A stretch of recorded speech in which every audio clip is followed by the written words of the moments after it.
So this is the next step up that ladder. And when that meditation starts to take off, when you find that your mind is nice and pure, that you have a sense of well-wishing to the people around you, then you can start to loosen the grip on morality, on being kind. Why?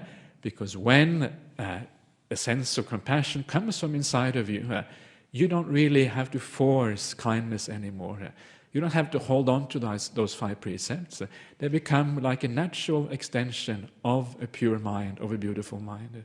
So again, you can see how it loosens by grasping on something higher. Again, you're loosening something lower on those rungs. You're attaching to something higher up on this thing here. An interesting thing, of course, is that as you move up this ladder, there are several things happening here. But one important thing that happens is that the attachment that you have to those higher rungs are much less than the attachments you used to have. You become much less vulnerable as a person to the ups and downs of life. It's not as if you have to hold on so tightly to things like meditation as you did to things in the material world. These things are much more easily, much more softly held, and you identify with these things in a much softer and much gentler way. But it's still a thing that you have to hold on to some extent.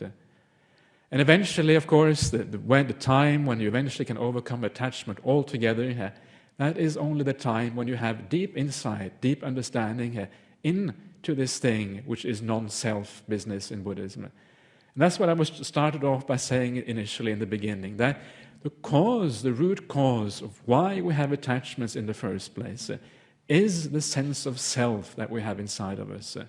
This sense that we are in charge, that we can control the world, that we can control things which are in reality completely outside of our control.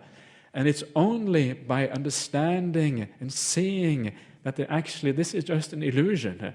Only then can we overcome attachments completely.